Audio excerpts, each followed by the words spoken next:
Okay, now the first chord we're going to do is the D chord. Now to produce a D chord, you're going to need two fingers, and the middle finger is going to have to be on the second fret of the first set of strings. So you should get that note. The next finger, your first finger, index finger, is going to be on the second fret of the fourth pair of strings. And you'll get a shape that looks like that. And there's your D chord. Now, if you are getting any dead strings in the middle, such as you're hearing this sound, that means one of these sets of fingers is hitting against another set of strings, therefore deadening that string. And that's something you don't want. So just try to reposition your fingers so you get a clear sound out of each set of strings. And then you play your D chord.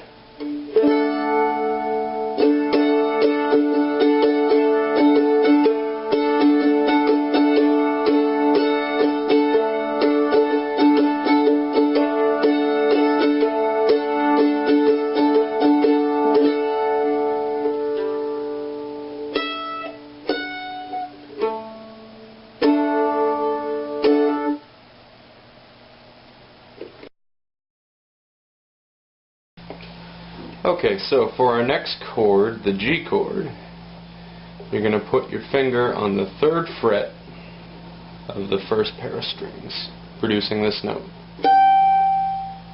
And you're going to take your middle finger, or if you feel more comfortable you can do this with your first and second finger, but I like to do it with my second and third. You put it on the second fret of the second pair of strings, like this, producing that note. And that is your G chord.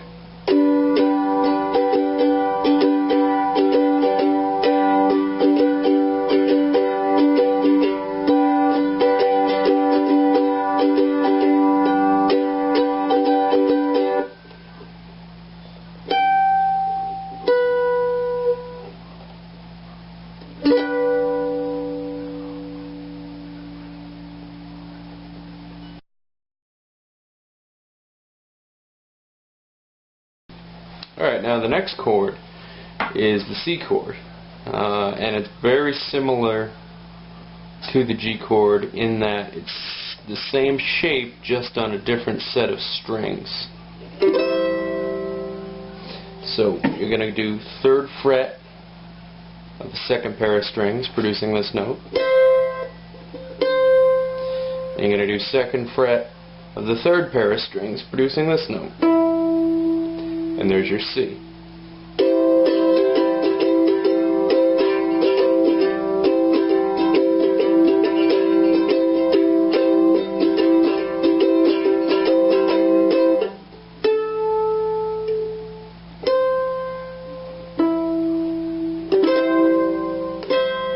Again, if you're hearing dead notes, such as,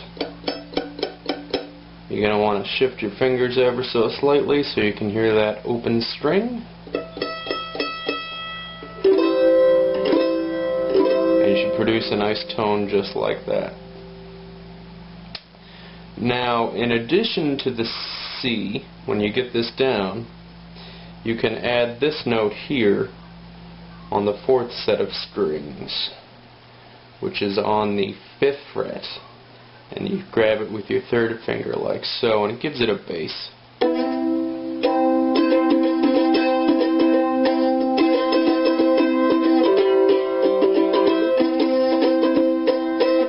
So you can do that if you want, but it's a little more advanced.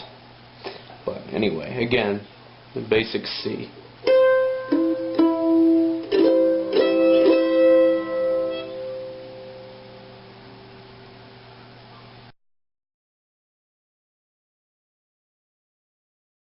Okay, so now that I've shown you your first three chords, the G, the C, and the D, one of the problems I find commonly among people learning any stringed instrument that I happen to play is switching between them.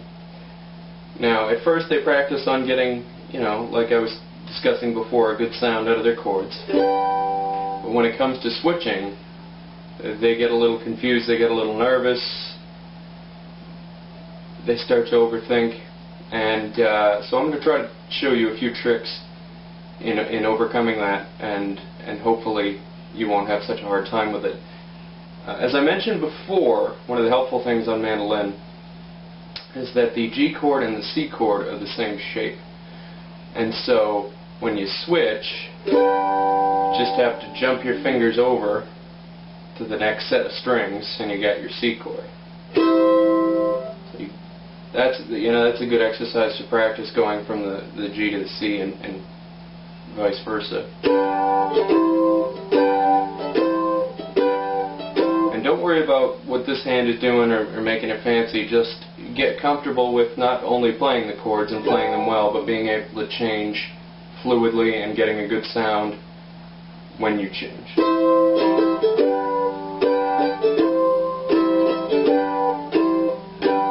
Again, if you're hearing dead strings, you're going to have to reposition your fingers and try again.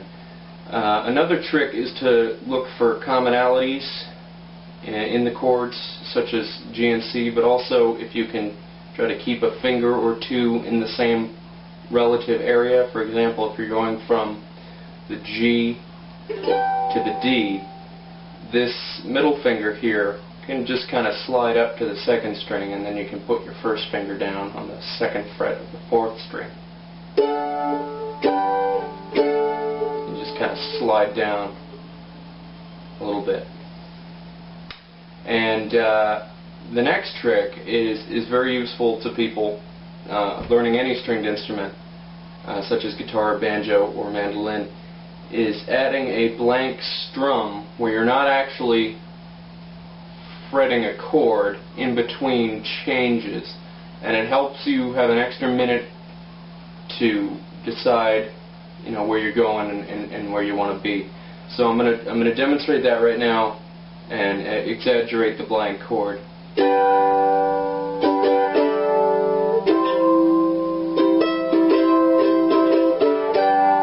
And see what I'm doing there? I'm adding that blank strum, which sounds fine.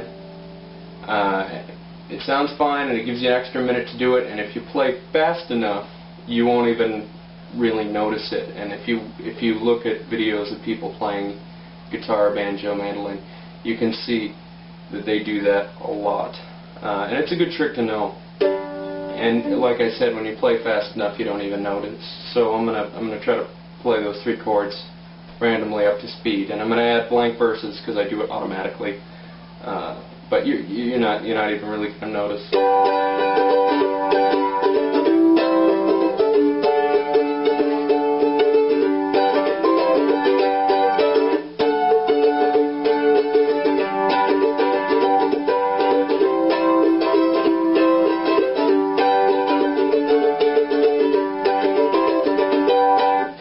And so the blank verse is quite a trick, and when I show people, a lot of the time the light goes off in their head and it clicks with them, and then they have an easier time going out with it. So I hope these tricks help you in learning your first three chords and learning how to change and being on your way to learning the mandolin.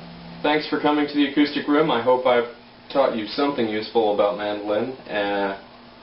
If you have any questions or comments, feel free to leave them in the questions and comments section below. I'll try to answer them or make a video to address them. And on the next lesson, the next video, I'm going to teach you the A chord, the E chord, and the B chord. So stick around and keep an eye out for the next video. Thanks.